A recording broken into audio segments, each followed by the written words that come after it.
Tirez-moi à toi. C'est toi qui es venu nous sauver, Seigneur. Ne me laissez pas.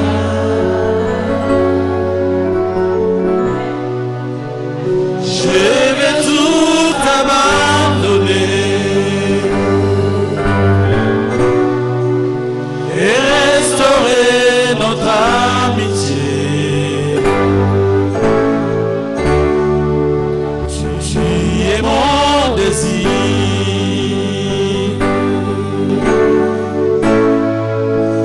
Je ne vais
Seigneur.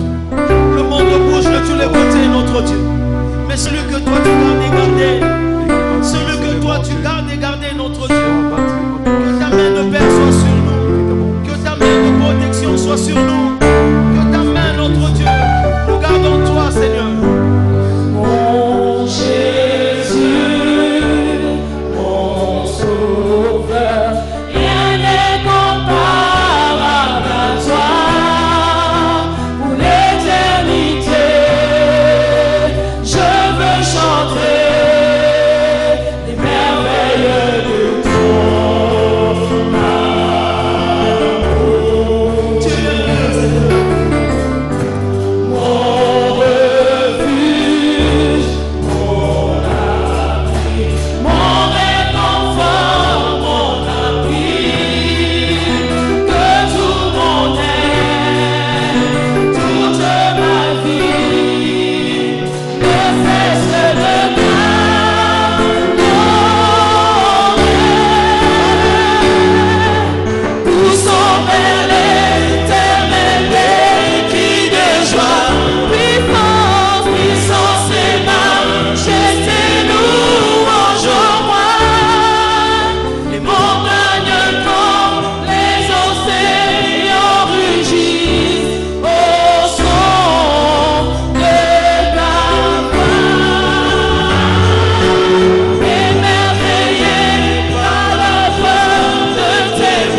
encore à Dieu. Les promesses de notre Dieu sont véritables, elles sont vie, elles s'accomplissent comme Habakkuk. Nous nous tenons debout dans la tour, nous attendons certainement qu'elles vont s'accomplir, certainement que ce que Dieu dit va s'accomplir, même si l'église de Christ est persécutée. Mais comme Christ est sorti du tombeau, l'église de Christ ne restera dans aucune des prisons de Satan, car Jésus a rompu les 7 sceaux. Jésus-Christ a rompu toutes les prisons du diable.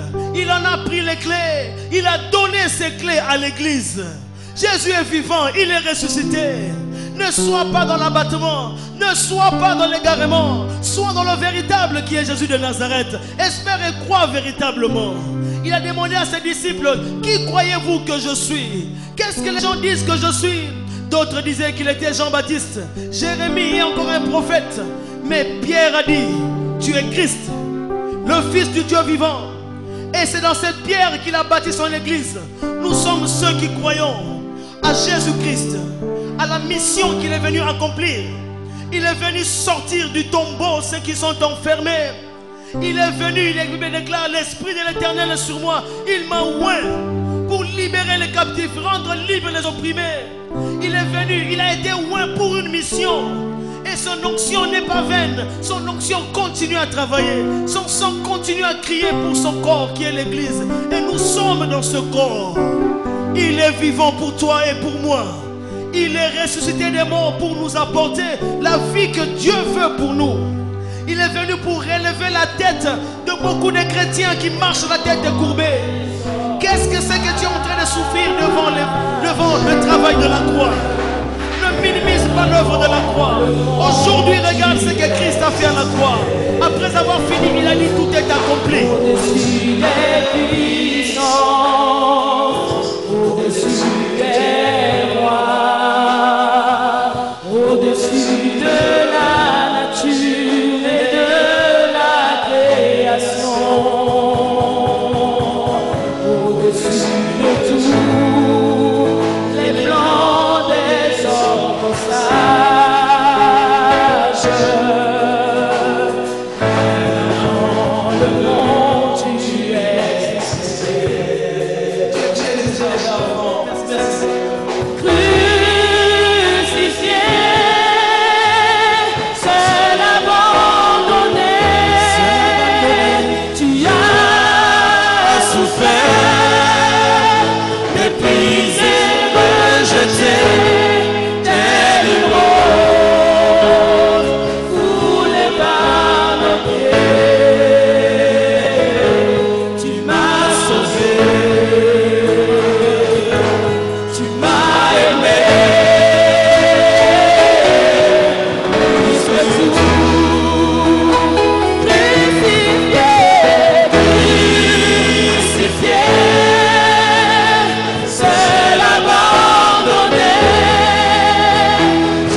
sauvé. Tu m'as sauvé, Seigneur.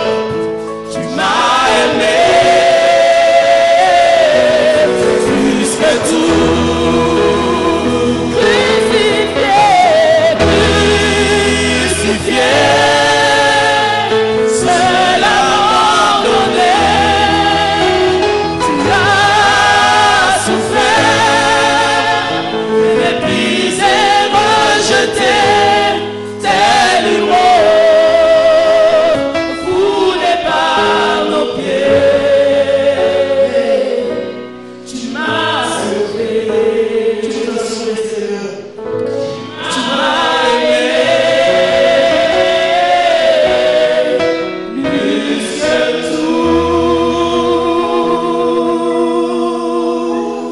Dans ton amour, notre Dieu, tu as accepté d'être humilié, notre Dieu. Pour un temps, tu as été inférieur même aux anges, notre Dieu, en prenant ce corps. Jésus, tu as accepté ce travail dur.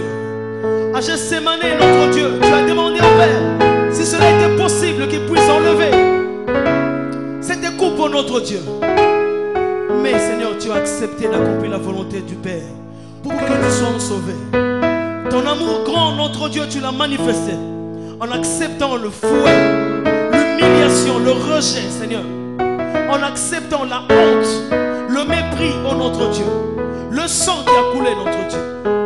Tu as accepté cela pour nous donner la victoire sur Satan, la victoire sur la sorcellerie, sur la magie, la victoire sur les œuvres des ténèbres, la victoire sur les problèmes, sur les maladies. Jésus, tu es vivant. Tu as réglé ces problèmes à la croix, oh notre Dieu. Cette nuit où tu as été, Seigneur, travaillé durement, c'était pour que nos vies, nous vivons dans le jour, dans la lumière du Père. Nous te saluons, Seigneur. Ce dimanche, nous voulons encore t'écouter. Que tu nous fasses du bien, Seigneur. Que la foi de plusieurs, de chacun de nous, notre Dieu, s'éveille encore. Et que nous puissions obtenir ce que nous attendons de toi.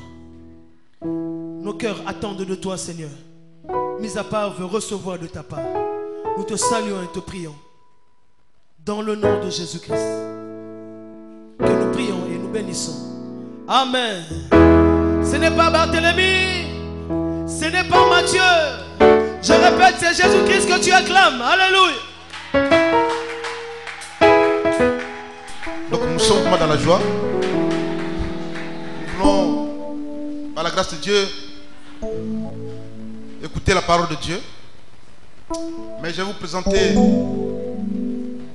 pour moi c'est un privilège, l'homme de Dieu, le pasteur Jackie. Quand nous sommes arrivés en France, alléluia, donc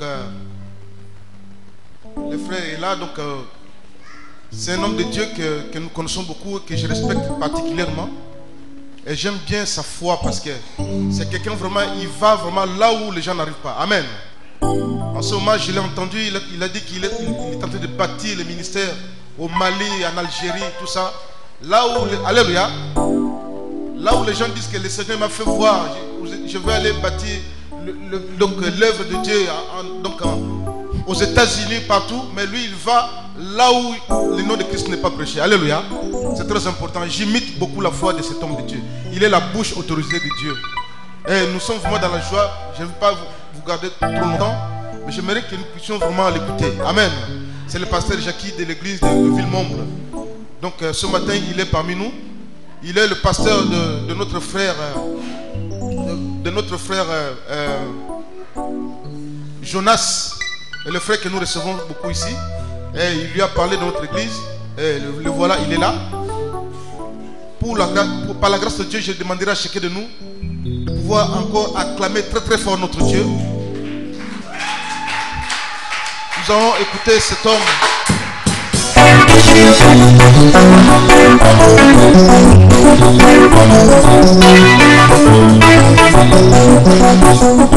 Nous allons d'abord écouter la parole de Dieu.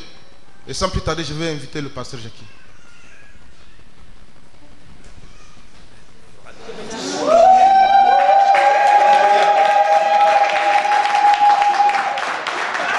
Alléluia, gloire au Seigneur.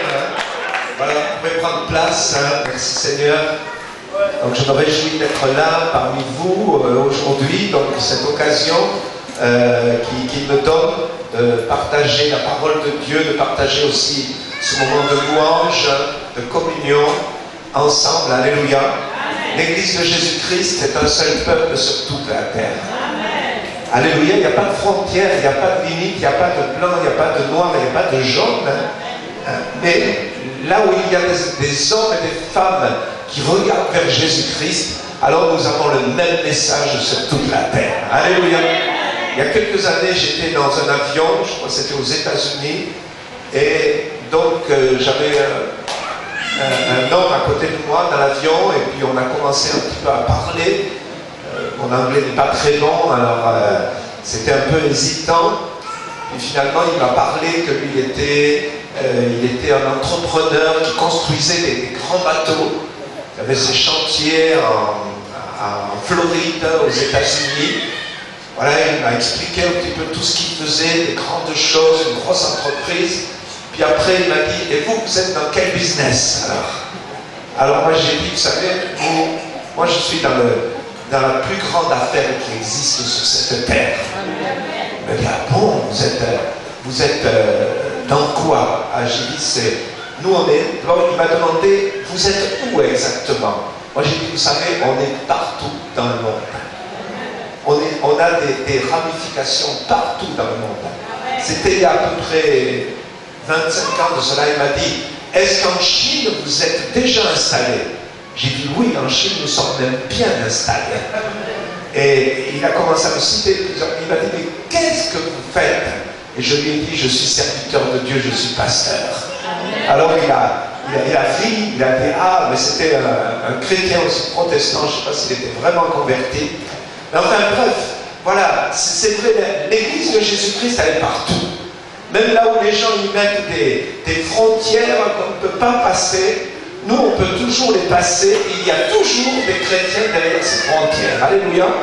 Je me souviens, il y a à peu près 30 ans en arrière, l'URSS était fermé. Et on ne pouvait pas aller en Russie. Et un jour, Dieu m'a mis à cœur d'aller là-bas visiter l'église de Jésus-Christ. Alors, je priais pour cela. Je ne connaissais personne, je ne connais pas la langue. Je me suis dit, comment Dieu, tu vas faire les choses?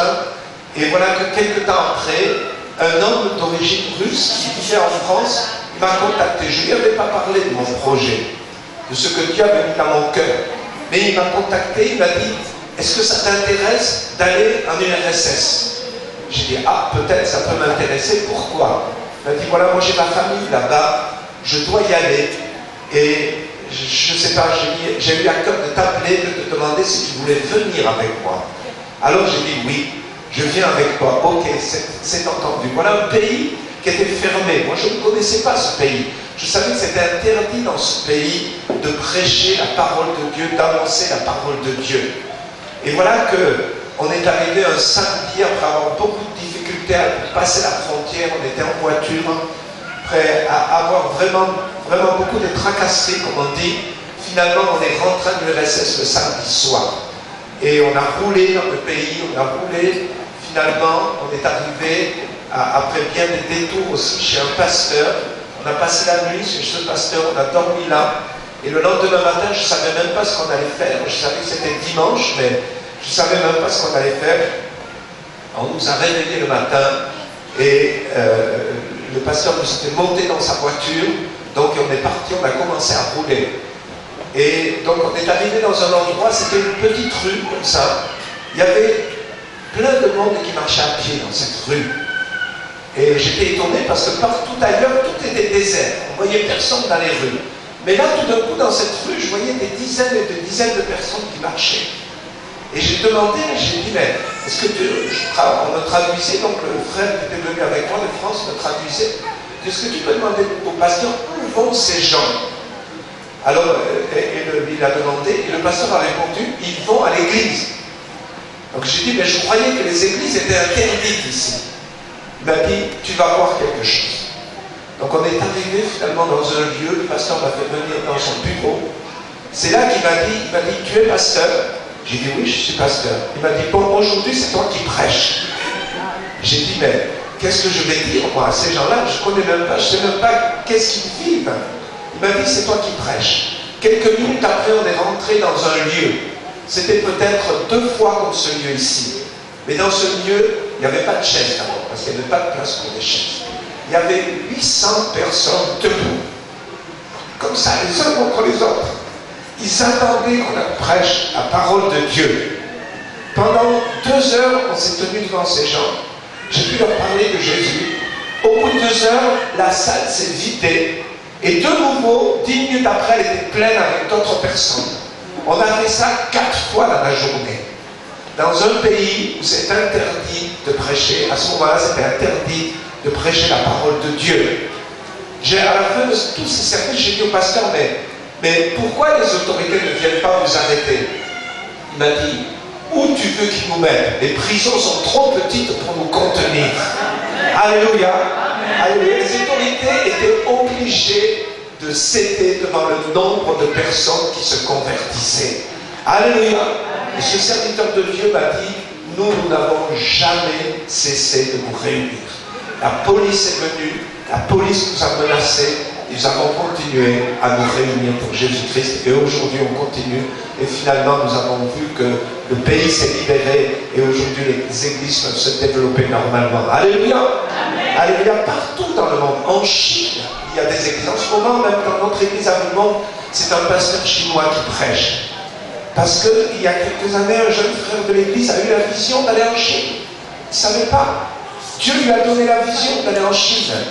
Il m'a dit, qu'est-ce que je dois faire? J'ai dit, si Dieu t'a donné la vision, vas-y. Il m'a dit, mais où je vais? J'ai dit, je ne sais pas. Prends un billet, va faire un voyage touristique, tout ce que tu veux, mais si Dieu t'a dit d'aller là-bas, vas-y. Il a été, et depuis maintenant, on a tout un travail qui continue en collaboration avec l'église chinoise. On a tenu des séminaires là-bas dans des endroits secrets, dans des endroits où on va, et pendant 3 jours, tu ne peux plus sortir, personne ne sort, personne ne rentre, on fait qu'enseigner la parole de Dieu simplement. Parce que si on sort, voilà, la police est là, il y a des problèmes. Alléluia.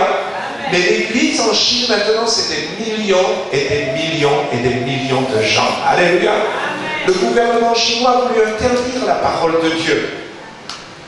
Mais il y a 60 ans, 50 ans en arrière, sous la direction de Mao Tse-tung, ils ont interdit la parole de Dieu.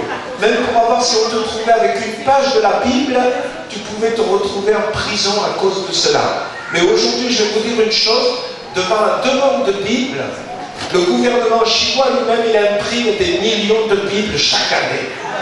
Parce qu'il s'est dit, si ce n'est pas nous qu'on les imprime, c'est les étrangers qui vont les imprimer, c'est eux qui vont faire du bénéfice là-dessus. Autant que ce soit nous maintenant qu'on les imprime. Voyez l'humour de Dieu. Le Dieu est grand. En Algérie en ce moment, en Égypte, vous entendez parler de l'Égypte à la télévision. Je peux vous dire, chaque semaine en Égypte, il y a une église près de la place Tahrir, donc tout près du centre du Caire. Il y a 7 à 8 000 personnes tous les dimanches au culte, mes amis.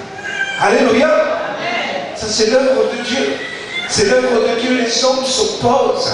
Les hommes mettent des barrières, mais rien ne peut empêcher l'évangile de se développer.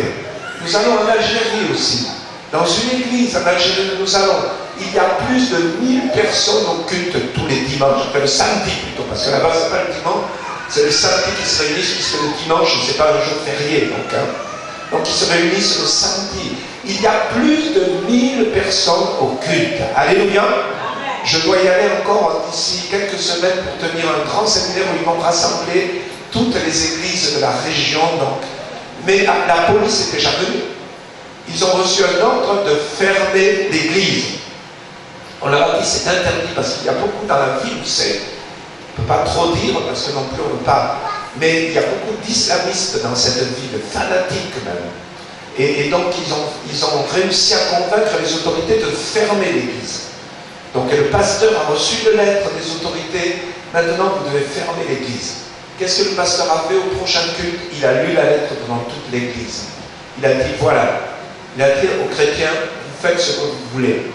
Mais moi, je continue à venir célébrer le culte ici. La semaine suivante, la salle est encore pleine. Il y avait plus de 1000 personnes qui étaient là. Au milieu du culte, la police a surgi. policiers sont venus, ils ont commencé à menacer le pasteur. Ils disent, pourquoi vous vous réunissez? Vous avez reçu l'ordre que c'est interdit. Le pasteur s'est mis devant le policier. Il lui a dit, si tu veux m'interdire de prêcher, alors prends ton arme et tue-moi. C'est le seul moyen pour que tu me tues, pour que me faire taire. Il a dit, prends ton arme, tu peux me tuer maintenant. Et le policier était là, il ne savait pas quoi faire. Finalement, furieux, les policiers sont partis. Et depuis, ils continuent à se réunir. Alléluia. Alléluia. Et tous les mois, le pasteur il doit aller au commissariat de police pour signer un papier maintenant. Pour dire qu'il a reçu l'interdiction mais qu'il continue à se réunir. Et maintenant, il commence à témoigner au commissaire de police. Il est devenu ami, comme il y va tous les mois, il devient ami maintenant avec le commissaire. Alléluia. Dieu fait des grandes choses. Dieu fait des grandes choses. Au Mali, vous entendez parler du Mali, la ville de Gao, qui a été libérée des islamistes il y a 2 ou 3 jours. Dans cette ville, même là, avec un pasteur malien, nous commencions à travailler il y a quelques mois. Après, les événements ont tout arrêté, mais maintenant, je pense que ça va reprendre. Alléluia. L'évangile doit être prêché partout. Amen. Je veux vous encourager, bien-aimés. Priez pour le Maghreb. Priez pour toute l'Afrique du Nord. Dieu a un peuple nombreux dans cette région. Amen. Vous savez, dans les premiers siècles, eh bien, tous ces pays, il y avait des grandes églises. Il y avait des grandes églises. Même Augustin, le célèbre théologien, c'était un Tunisien en réalité. Et donc, il y avait des grandes églises. Qu'est-ce qui s'est passé? L'église s'est endormie. À cause de ça, maintenant, le diable a fait surgir autre chose à la place. Et c'est comme ça que l'église a été vaincue. Mais l'église était vivante dans ces régions. L'église était puissante dans ces régions. Et moi, je crois qu'avant que Jésus va revenir, il va y avoir encore le feu de Dieu qui va tomber sur ces régions. Alléluia. Il va y avoir des grandes églises qui vont continuer. Ça commence maintenant. Dans la clandestinité, la presse n'en parle pas, les journalistes n'en parlent pas, personne n'en parle. Et c'est peut-être bien comme ça. Mais ça commence maintenant. Partout. J'étais en Tunisie il y a quelques années. On avait c'était, je ne sais plus, un de nos anniversaires de mariage avec ma femme. Donc l'église nous avait payé une croisière. Donc le dimanche, on faisait escale à Tunis avec le bateau. Donc les gens sont partis visiter les ruines, je ne sais pas trop quoi, de Carthage, je ne sais pas quoi. Moi j'ai dit à ma femme, nous on prend un taxi, on va aller au culte, il faut qu'on trouve un culte. Donc on a dit au chauffeur de taxi, on est protestants, il faut que tu nous mènes dans un temple protestant. On veut rencontrer des protestants. Donc finalement, il nous a amenés dans un temple au centre de la ville. C'était la seule église qui était autorisée à ce moment-là en Tunisie. Et donc c'était que des étrangers qui étaient là. Il n'y avait pas de Tunisiens, parce qu'il y avait la police qui surveillait l'entrée. S'il y avait un Tunisien qui rentrait là, donc il allait avoir des problèmes. Donc on était là, on assistait au culte. Il y avait des frères et sœurs qui venaient d'Afrique subsaharienne. Il y avait des Européens qui étaient là, qui travaillaient aussi. Mais dernièrement, j'ai appris, j'étais chez mon coiffeur. Donc mon coiffeur, c'est un Tunisien. Alors on parle tous les deux. Pendant qu'il coupe les cheveux, moi j'essaie de le convaincre. Lui, il essaie de me convaincre de devenir musulman. Il n'a pas de chance. Moi, j'essaie de le convaincre de donner sa vie à Jésus. Alléluia. Et dernièrement, il m'a donné un journal. Il m'a dit, tu connais ce temple à Tunis? Alors j'ai vu la photo de ce temple. J'ai dit, oui, je connais. Une fois, j'ai vu au culte dans ce temple, dans Tunis. Et il m'a dit, lis l'article. C'était intéressant. Je ne sais plus dans quel journal c'était. Il était dit que maintenant, dans ce temple, il y a plein d'étudiants tunisiens qui viennent parce qu'ils veulent connaître la religion chrétienne. Ils veulent connaître la Bible, ils veulent connaître.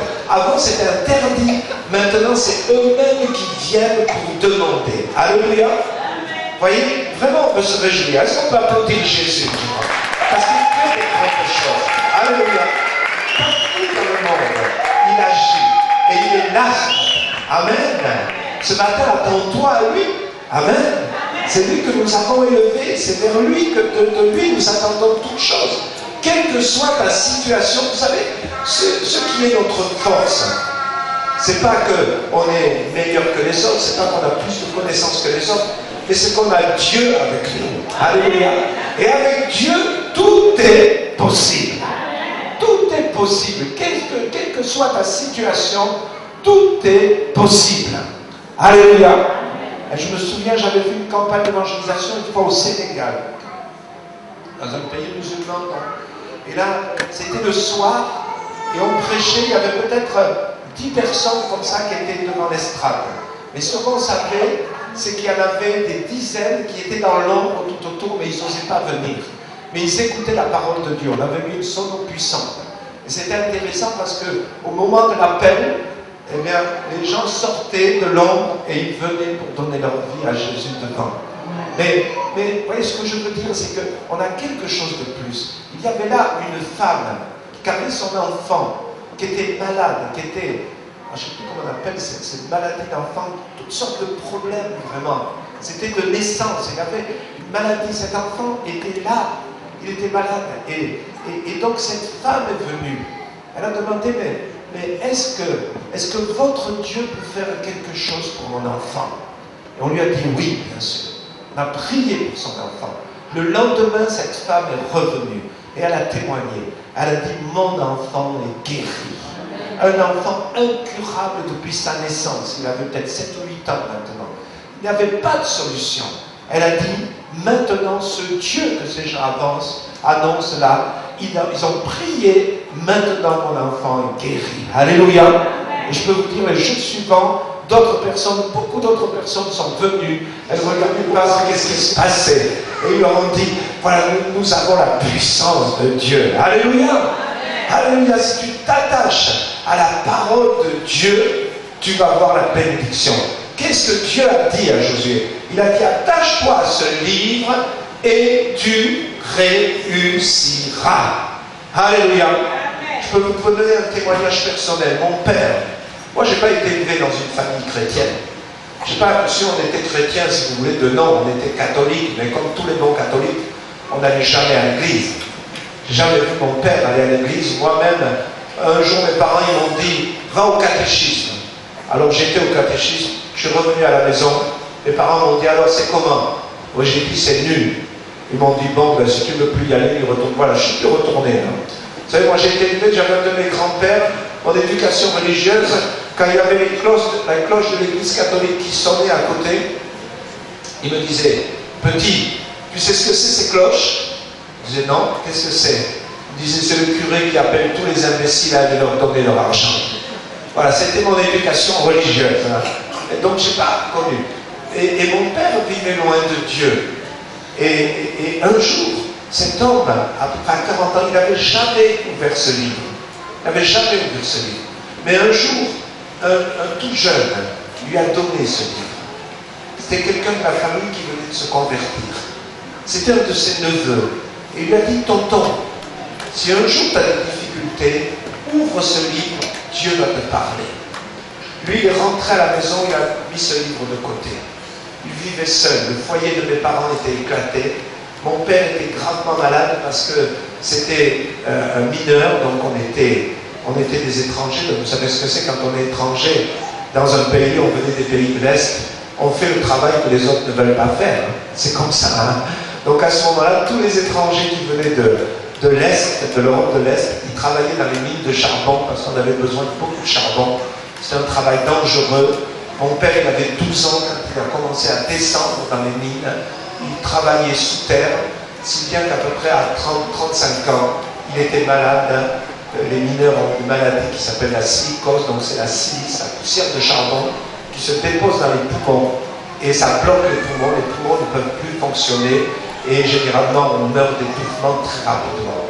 Et mon père avait, bien sûr, comme il avait travaillé une quinzaine d'années au fond des mines, il avait attrapé la silicose, donc il ne pouvait plus travailler, il passait 4 mois par an de l'année à l'hôpital.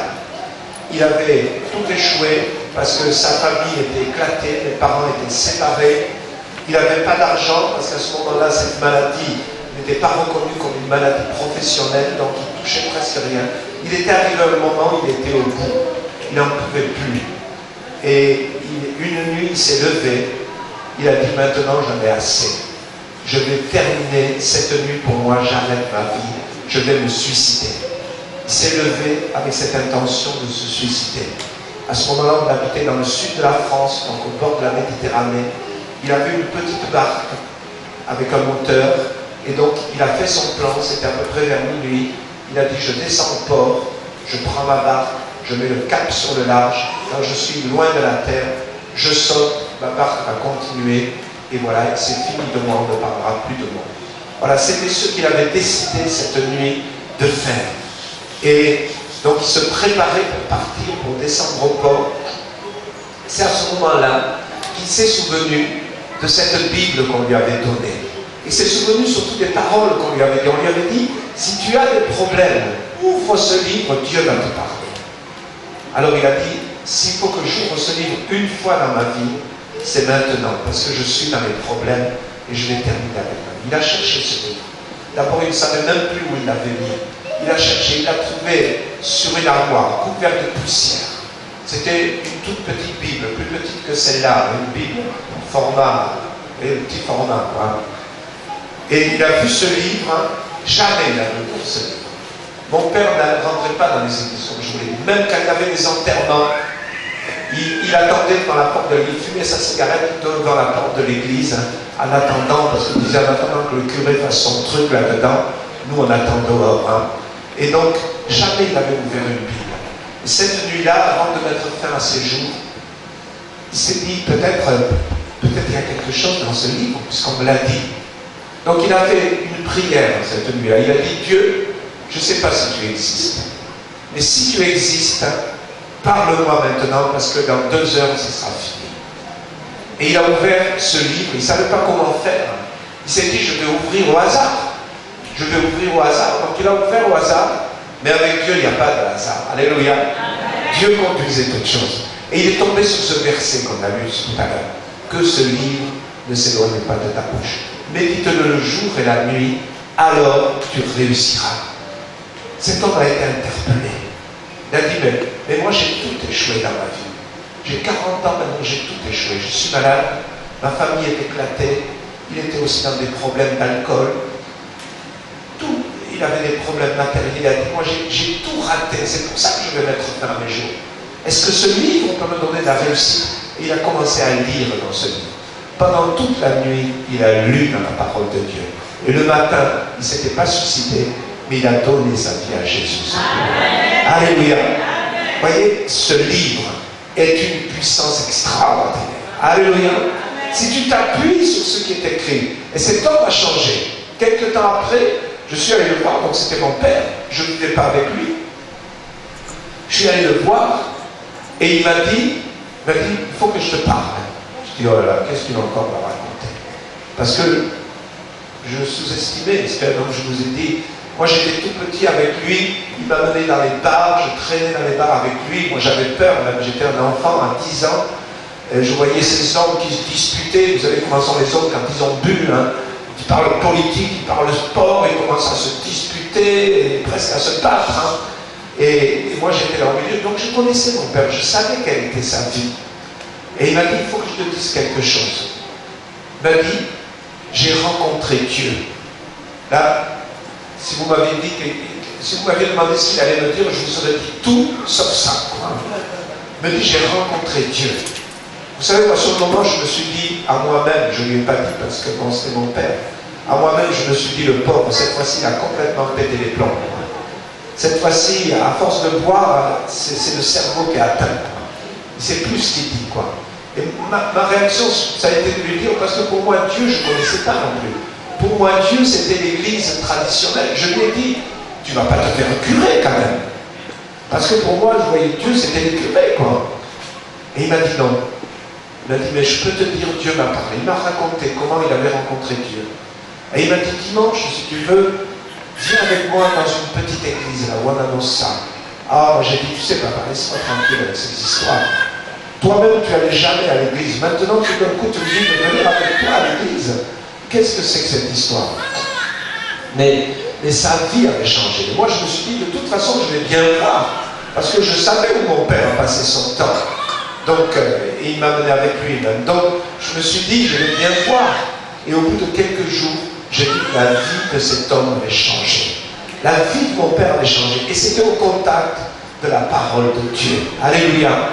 Je suis allé dans sa petite église.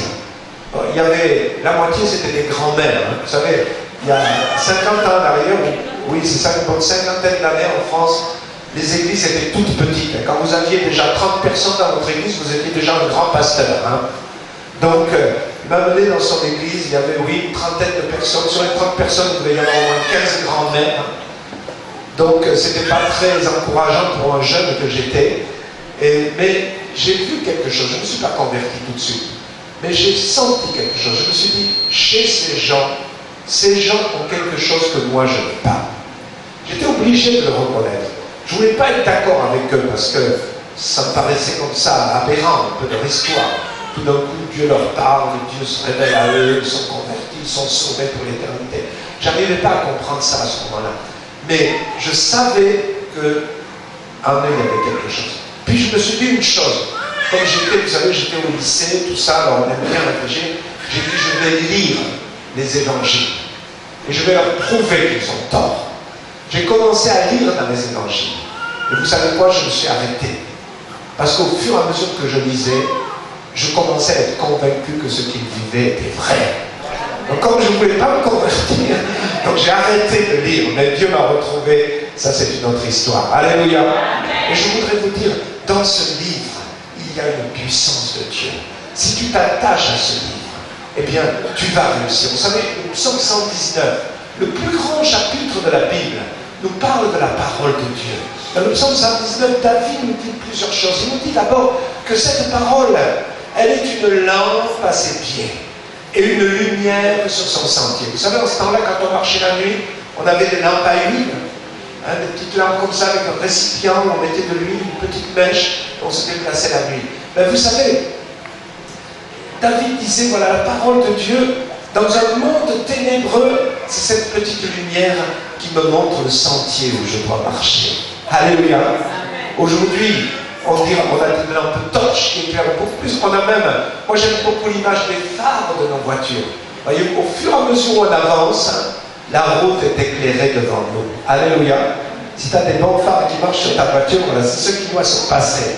Eh bien, si vous voulez, c'est pareil avec la parole de Dieu. Au fur et à mesure où on avance, elle éclaire notre chemin. Elle va nous guider. Alléluia. Moi, pour venir ce matin, j'ai mis mon GPS. Donc, je suis venu directement ici, dans la rue. J'ai trouvé tout de suite, je n'ai pas calculé, je n'ai pas réfléchi. Tout d'un coup, le GPS m'a dit, vous êtes arrivé. C'est sur votre droite. Voilà, j'étais arrivé. Je me suis laissé guider. Mon frère, ma soeur, la parole de Dieu, ça peut être ton GPS qui te guide dans la vie, qui va ouvrir le chemin devant toi. Vous savez, on est dans un monde difficile. On est dans un monde ténébreux. Vous voyez tout ce qui se passe autour de nous, même des lois qu'on vote maintenant qui vont contre les choses de la parole de Dieu. Comment est-ce qu'on va être guidé? Comment est-ce qu'on peut trouver des bases sûres, solides? Appuie-toi sur la parole de Dieu. Elle va te guider. Elle va vraiment te donner la victoire. Dieu va ouvrir le chemin devant toi. Amen.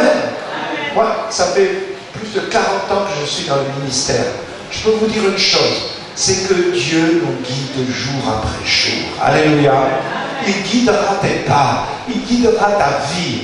Et vous savez, l'avantage quand on vieillit, c'est qu'on a le passé derrière nous. On peut voir tout ce que Dieu a fait.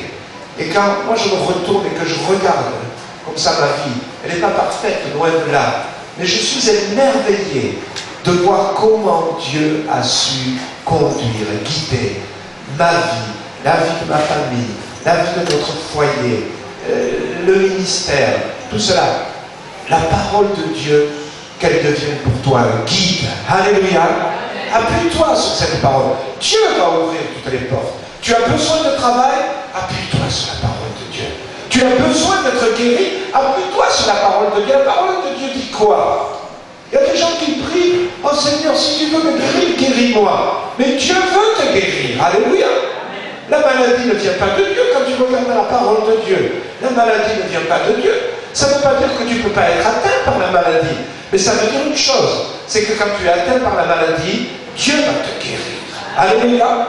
Dieu va te guérir. Vous savez, il y a à peu près plus de 10 ans dans ma vie, on a détecté que j'avais un cancer. J'ai commencé à être mal, commencé à avoir des problèmes, j'ai commencé à uriner du sang.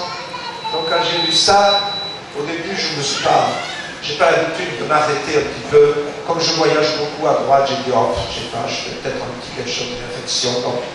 Mais un jour, vraiment, c'est devenu grave. Donc j'ai dû vraiment appeler le médecin. Donc il y a un frère dans notre église, on a plusieurs médecins dans l'église, j'en ai appelé un. J'ai dit, voilà ce qui se passe. Quand je lui ai dit ce qui se passait, il m'a dit, mais tu es fou de rester comme ça. Il m'a vite envoyé faire une échographie. Et quand il a eu les résultats de l'échographie, j'ai vu son visage qui a changé. J'ai dit, mais qu'est-ce qui se passe? Il faut que tu me dises. Il m'a dit, ton cas est grave. Il m'a dit, je m'en occupe tout de suite, il faut que tu sois opéré de toute urgence. C'est une question presque d'heure. Et il m'a mis en rapport avec un des plus grands professeurs sur Paris, qui m'a reçu, je crois, le lendemain.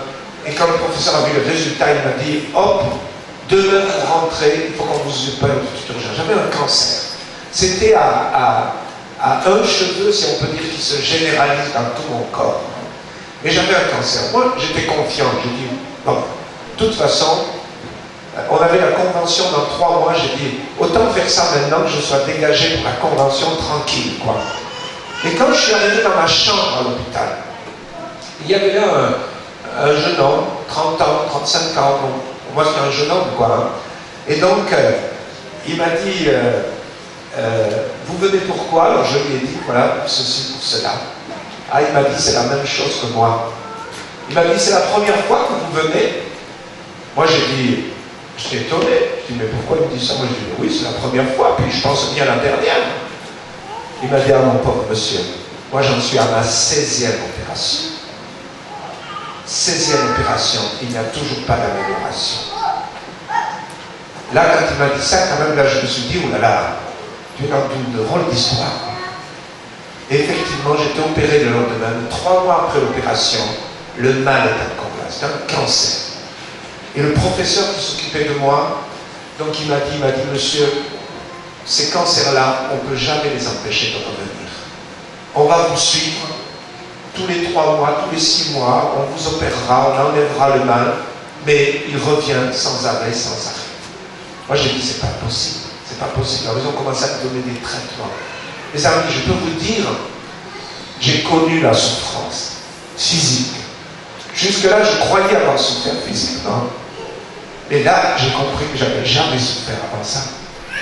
Un mal qui me ronge de l'intérieur.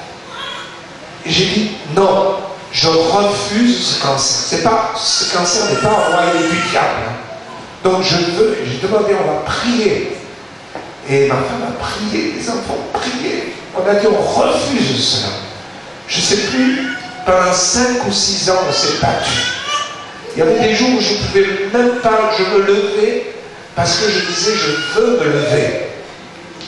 Je disais toujours à ma femme, je ne resterai pas couché. Si je reste couché le matin, c'est le diable qui marque un but déjà. Je dis, même si je dois me lever à 4 pattes, je me lèverai à 4 pattes, mais je me lèverai, je ne resterai pas dans le lit la journée. Et pendant 6 ans, on s'est battu. On s'est battu. J'ai eu je ne sais pas combien d'opérations, 6 je crois, si je ne me trompe pas. Combien de traitements difficiles, vous savez, le traitement qu'on fait pour le cancer, c'est dur à vivre. J'en ai eu plusieurs, je crois 3 ou 4, qui duraient 6 semaines chacun. Mais au bout de 6 ans, je suis retourné voir le professeur parce que j'y allais régulièrement. Il n'y a plus rien. Revenez dans 6 mois. 6 mois après, je reviens. Il n'y a plus rien. Moi, j'ai dit, Seigneur, je sais que tu m'as guéri maintenant. Et 6 mois après, encore, je suis retourné. Il n'y a plus rien. Au bout de 2 ou 3 ans, comme ça que j'allais le voir, il n'y avait plus rien. J'ai dit au professeur, j'ai dit, vous savez, je crois, merci ma soeur, je crois que Dieu m'a guéri. Le professeur, il m'a dit, on ne guérit pas, monsieur, de ce mal. C'est jusqu'à la fin de votre vie, il va vous agresser. Je suis retourné comme ça pendant 4 ou 5 ans voir le professeur tous les 6 mois. Au bout de ce temps, il connaissait ma position, il n'y avait toujours plus rien. La dernière fois que je l'ai vu, en rigolant, il s'est mis debout derrière son bureau. Il m'a dit, sortez d'ici, je ne veux plus vous voir. Alléluia. Alors je lui ai dit, d'accord professeur, je m'en vais, je vous aime bien. Mais je suis content quand même de ne pas revenir vous voir. Alléluia. Et depuis, Dieu m'a complètement guéri. Alléluia. Là où les hommes disaient, c'est pas possible. Là où la souffrance est extrême. Mes amis, mais là-bas, Dieu dit dans sa parole, il envoya sa parole et sa parole les guérit. Alléluia. Quel que soit ton mal, quel que soit ton mal, eh bien ne t'arrête pas là. Le diable a voulu m'arrêter. Il m'a dit c'est fini, tu ne pourras plus voyager, tu ne pourras plus aller prêcher la parole de Dieu. C'est fini pour toi, tu vas finir simplement entre ta maison et l'hôpital. L'hôpital et ta maison jusqu'à ce que tu meurs. Mais moi j'ai dit pas d'accord, alléluia. Pas d'accord, ma femme a dit pas d'accord. On veut continuer, alléluia. Et aujourd'hui je peux continuer à me déplacer. Je peux continuer à annoncer la parole de Dieu. Je peux continuer à tenir des campagnes d'évangélisation à droite, à gauche, à voir des dizaines, des centaines de personnes donner leur vie à Jésus-Christ. Alléluia. Et je me dis chaque fois, c'est une grâce de Dieu. Alléluia.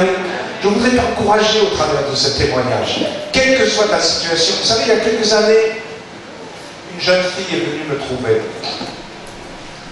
Elle venait des Antilles. Il y avait une sœur de notre église qui était partie en vacances aux Antilles. Et là-bas, elle a rencontré cette jeune fille. Cette jeune fille avait le sida en phase terminale.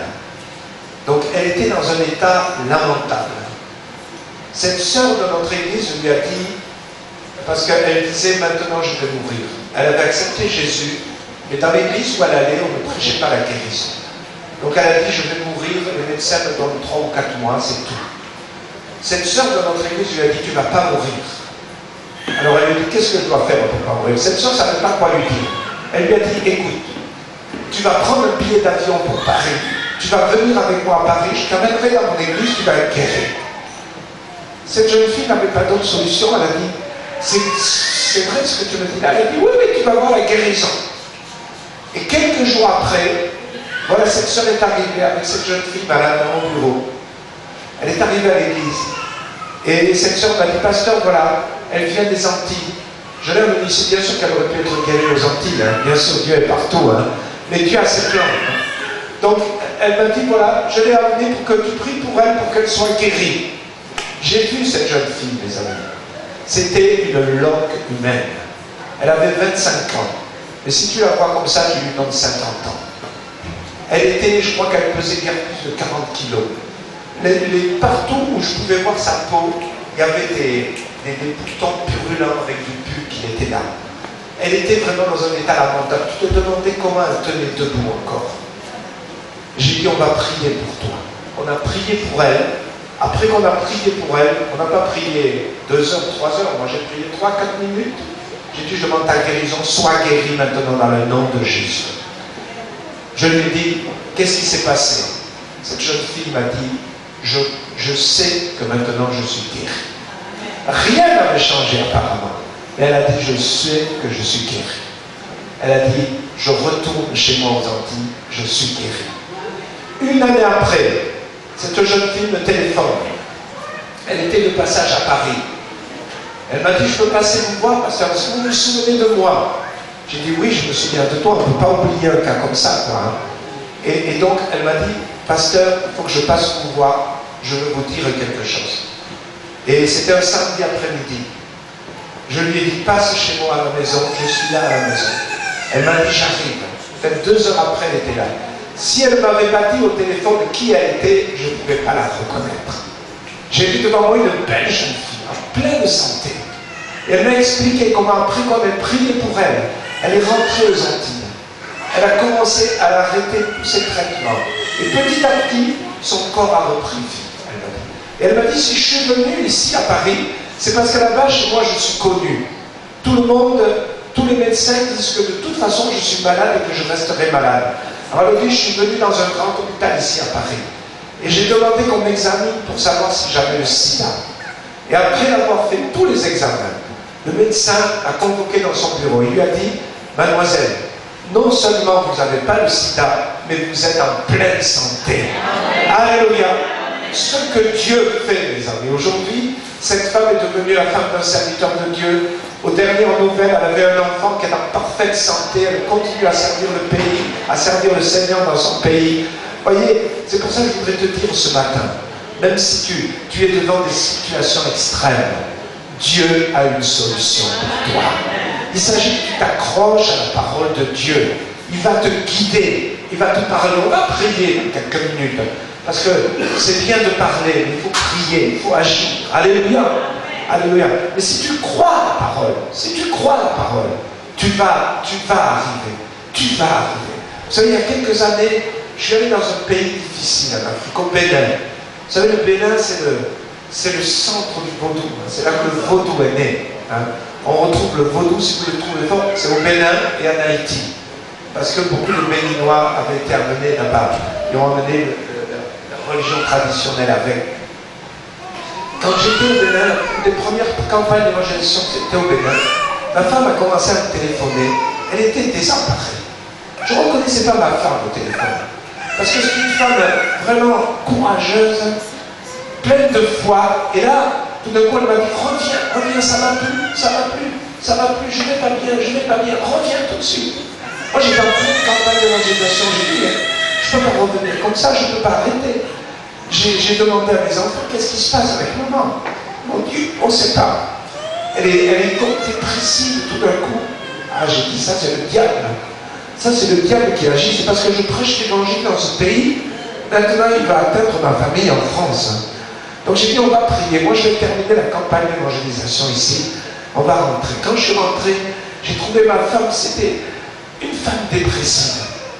Dépressive. Les médecins ont dit, son cas est grave. C'est un cas grave. Mais avec ma femme, donc, et elle-même, elle a pris, elle a dit, je ne m'arrêterai pas, je ne me laisserai pas gagner par le diable. Et chaque jour, elle était là dans la maison, avec la parole de Dieu. Elle lisait la parole de Dieu. Elle confessait la parole de Dieu. Jusqu'au jour où elle a eu une pleine victoire. Alléluia. C'est un combat spirituel. Peut-être tu as des combats spirituels comme ça. Où le diable, vous savez, des fois, le diable, il essaie d'apparaître comme un géant, comme un Goliath dans nos vies. Et il nous dit, mais tu ne pourras pas me vaincre. Mais si vraiment nous nous accrochons à la parole de Dieu, tu auras la victoire. Alléluia. Où que tu en sois, peut-être tu es dans une difficulté matérielle. Tu te dis, j'y arriverai pas. Je peux vous dire aujourd'hui, Dieu a une réponse à nos situations matérielles.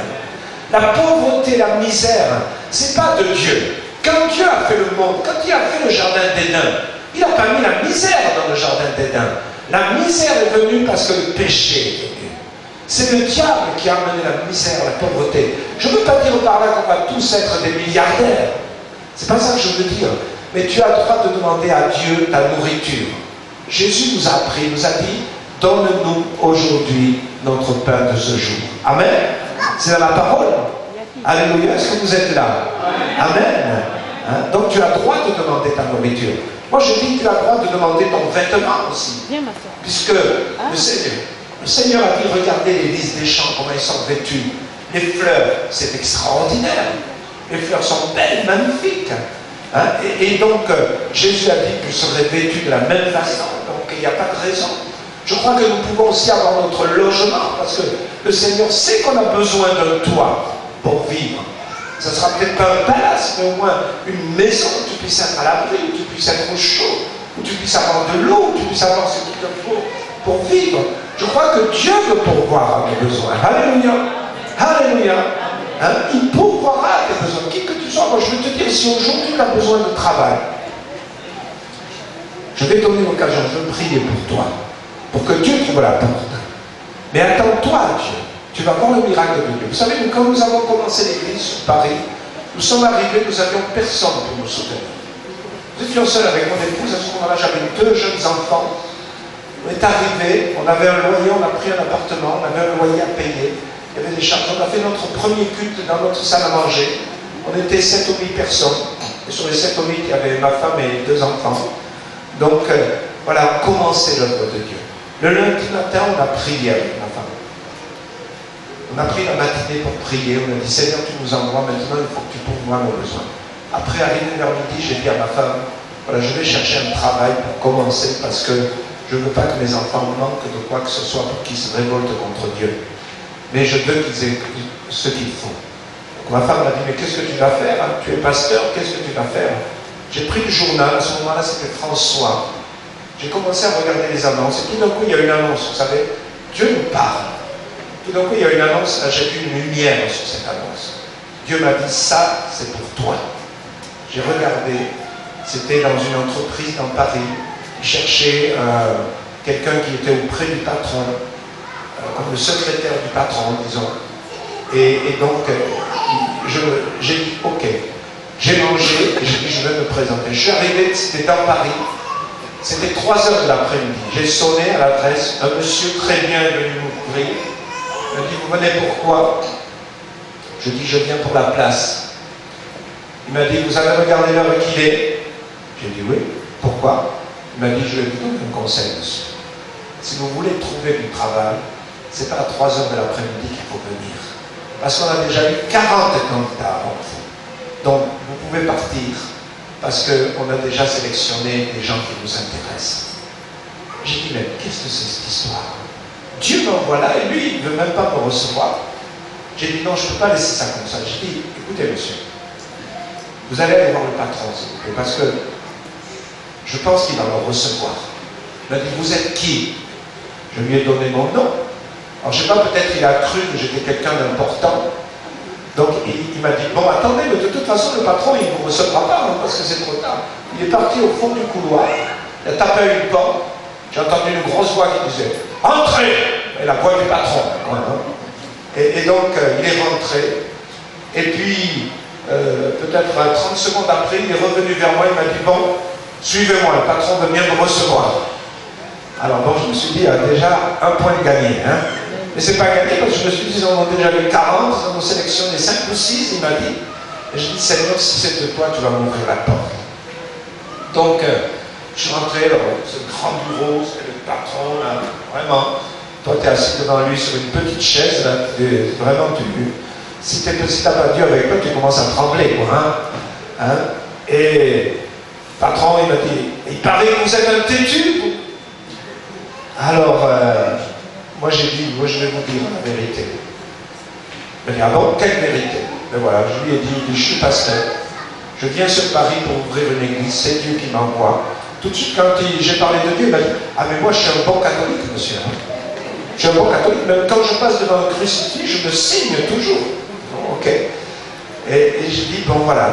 Et il a commencé à m'expliquer, dire, voilà, je cherche quelqu'un qui puisse faire ceci, cela. Donc c'était une maison qui travaillait avec les plus grands restaurants de Paris, les plus grands chefs de Paris.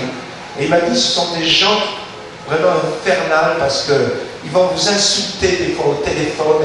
C'est difficile, c'est un travail difficile. Moi, je dis, vous savez, je suis pasteur, on ne craint rien. Quand on a été dans le ministère il y a quelques années, on peut tout faire après. Hein. On n'a plus rien à craindre. Alors, il m'a écouté, il était intéressé. Et finalement, peut-être après 20 minutes d'entretien, il m'a dit, vous pouvez commencer quand? Moi, j'ai dit demain, si vous voulez. Il m'a dit d'accord. Il a appelé le gars qui m'avait fait rentrer. C'était le comptable de la maison. Après, j'ai su. Hein. Il a fait rentrer. Il a dit, bon, prenez toutes les coordonnées de monsieur, il commence demain. Le pauvre, je l'ai vu, je me suis dit, s'il est cardiaque, il va faire une crise cardiaque. Il était tellement surpris, il était comme paralysé. Le patron lui a dit, oui, prenez les coordonnées, il commence demain. Mes amis, Dieu avait ouvert la porte. Je suis rentré à la maison, le soir, j'ai dit à ma femme, ok, je commence demain, pas de problème.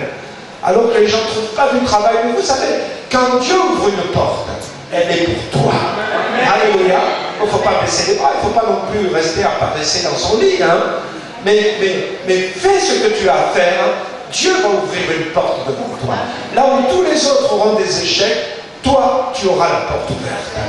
Plusieurs mois après, quand j'ai voulu arrêter le travail, je peux vous dire maintenant, parce que, vous savez, quand on a Dieu, on est béni, et c'est vrai que j'étais en contact avec des gens difficiles, mais ces gens, ils ont commencé à me parler de leurs difficultés, de leurs problèmes, moi je parlais avec eux, j'étais devenu ami avec plusieurs de ces grands chefs des plus grands restaurants de Paris, et le patron était tout content que je sois ami avec eux, parce que si j'étais ami avec eux, ça voulait dire qu'ils venaient se servir chez nous, hein.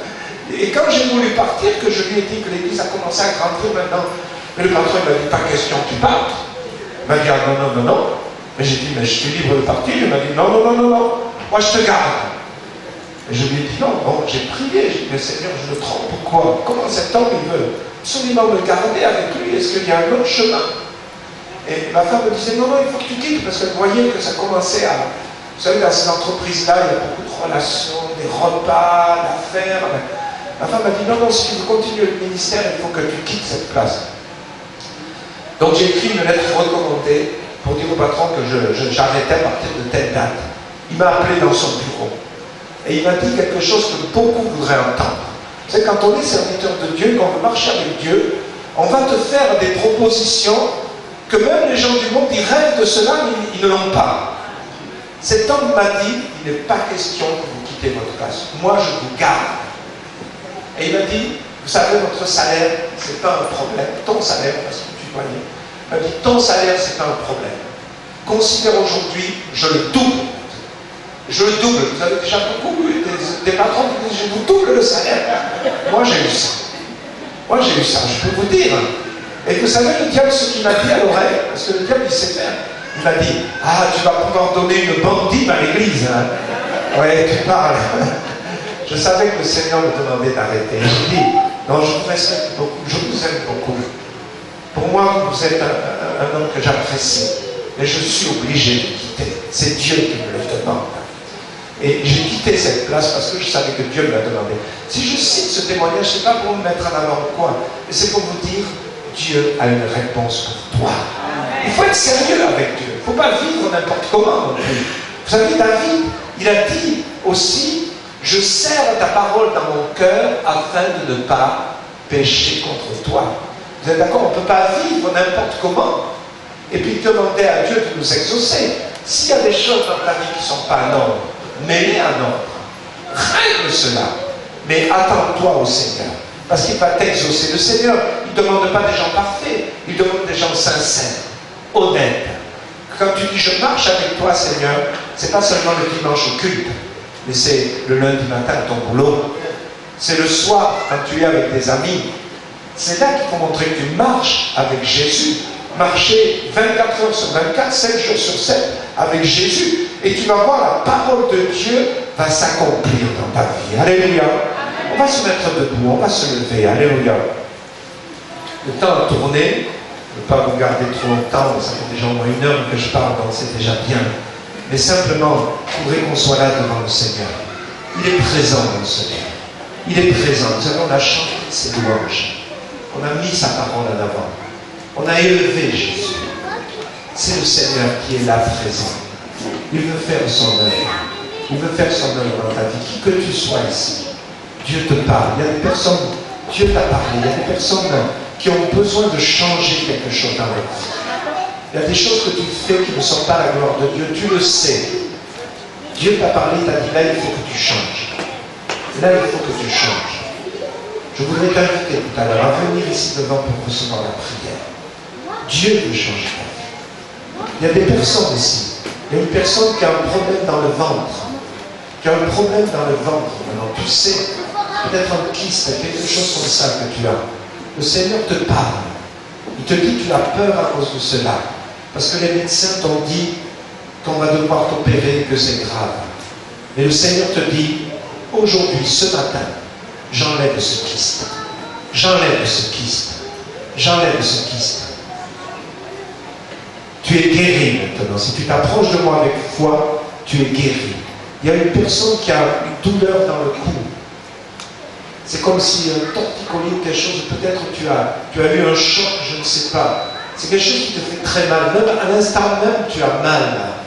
Tu as mal. C'est une douleur très forte. Le Seigneur te dit, je te guéris maintenant. Tu ne vas pas sortir de ce lit avec la douleur, mais tu vas sortir en étant complètement guéri. Alléluia. Il y a des personnes qui ont des grosseurs sur les bras. Tu as des grosseurs sur un de tes bras, ou peut-être sur les deux, sous les deux, là, sous les selles. Tu as des grosseurs. Le Seigneur te dit, elles vont disparaître. Ne t'inquiète pas, et foi, elles vont disparaître. Alléluia. Alléluia. Il y a une maman aussi qui prie pour son enfant. Tu pleures pour ton enfant parce que tu le vois vivre loin de Dieu. Tu le vois se perdre loin de Dieu. Et le Seigneur te donne une parole ce matin. Écoute bien. Il te dit, continue à prier pour ton enfant. Le jour va arriver bientôt où il va s'arrêter et il va changer de chemin. Il va revenir vers moi. Alléluia. Je veux t'encourager, ma soeur, à continuer dans ta prière, parce que tu as été découragé ces derniers temps. Tu as dit à quoi ça sert de prier? Plus je prie, plus je me vois s'enfoncer dans le péché. Et Dieu te dit non, j'ai entendu ta prière. Il va y avoir le jour de l'exaucement qui va arriver. Alléluia. Alléluia. Alléluia. Je voudrais demander si tu as foi ce matin. Avance-toi. Avance-toi. Tu as d'autres besoins que ceux qui ont été cités. Je voudrais t'inviter. Viens maintenant ici devant. Je voudrais prier pour toi. Je voudrais prier pour ceux qui s'avancent. Alléluia. Viens maintenant tout de suite. N'attendons pas. Viens ici devant. Je vais demander à Dieu que tu sois guéri si tu as besoin de guérison. J'aimerais qu'on fasse une ligne. Alléluia. Qui vous avancez. Venez ici. Côte à côte. Alléluia. Alléluia. Avance-toi avec foi. Ne t'avance pas en disant oui, je vais voir. Il y a des personnes qui sont à leur place et tu doutes dans ton cœur. Tu dis oui, qu'est-ce que c'est que ça? Est-ce que c'est possible que ma situation change? Oui, c'est possible avec Dieu. Peut-être que tu l'as examiné sur toutes les coutures. Toi, tu ne vois pas le changement. Mais avec Dieu, c'est possible. C'est possible. Voilà, j'aimerais qu'on fasse une ligne. Voilà, même côte à côte. Je voudrais prendre le temps de prier avec chacun. Je voudrais demander tous ceux qui doivent s'avancer, venez. Je ne voudrais pas qu'après, pendant que je prie, il y en ait d'autres qui s'avancent. Non, c'est maintenant que tu t'avances. Maintenant que tu décides. Maintenant pour Jésus. Maintenant pour Jésus. Maintenant pour Jésus. Une personne qui a des difficultés dans son couple, une femme qui a des difficultés dans son couple, tu as des difficultés avec ton mari, je voudrais te dire simplement, continue à marcher avec Dieu. Continue simplement à marcher avec Dieu. Et il va venir à moi aussi. Je vais l'appeler à moi. Mais toi, sois ferme. Sois ferme. Alléluia. Alléluia. Si tous ceux qui vont s'avancer sont là, je voudrais prendre le temps maintenant simplement de prier pour vous. Quand j'ai prié pour vous, allez vous asseoir en bénissant le Seigneur. Simplement. Alléluia. Tout le monde soit dans la prière.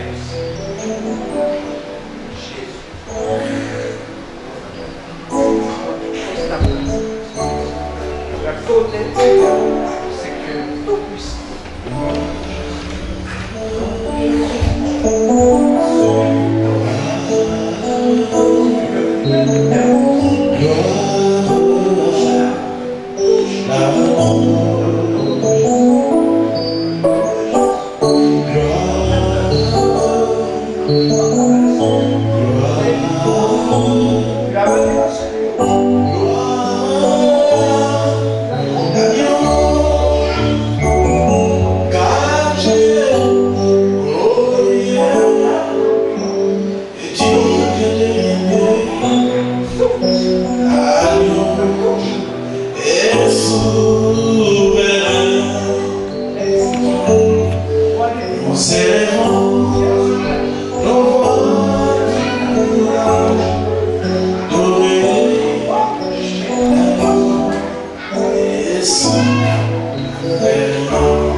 encourager la personne qui a eu cette parole sur les kystes.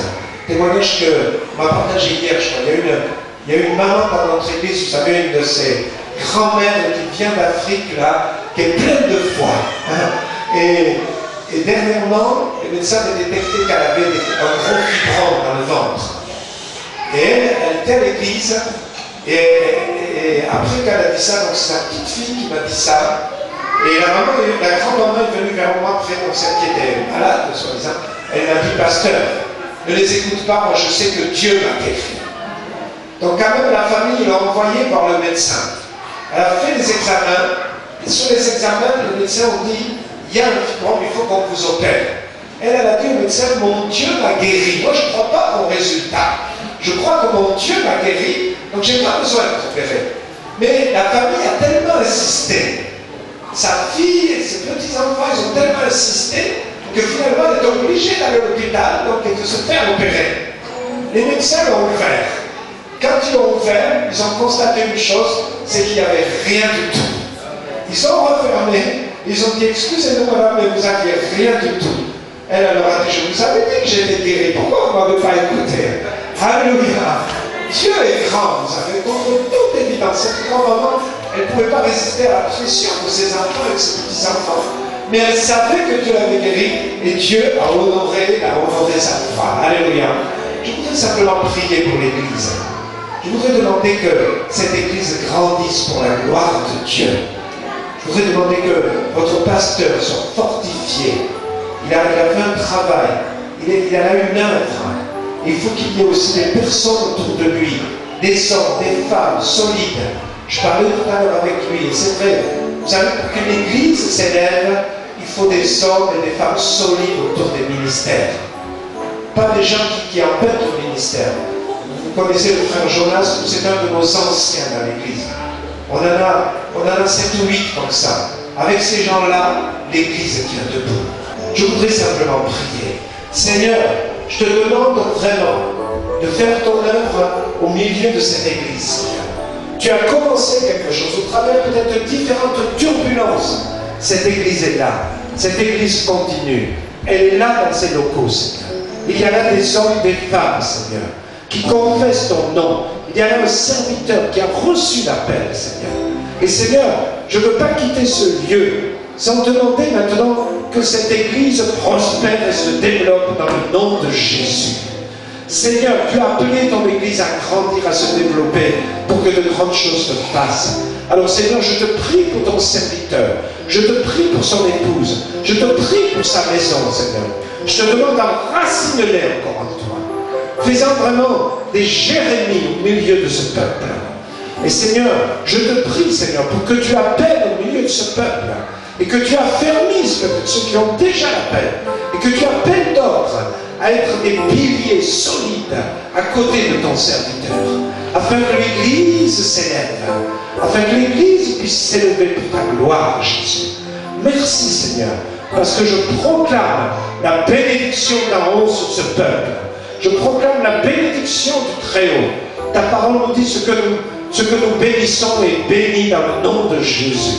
Alors j'appelle la bénédiction de Dieu. Que cette Église puisse se développer. Tu pourvois à ses besoins matériels aussi. Tu vois ses travaux. Seigneur, tu vas pourvoir à ses travaux, Seigneur. Tu donnes ce que ton peuple a besoin, Seigneur. Merci. Parce que tu seras élevé, tu es déjà élevé, et tu vas être élevé de plus en plus au travers de cette Église. Au nom de Jésus, j'ai prié. Amen. Amen. Que Dieu vous bénisse, bien-aimés. On peut applaudir Jésus.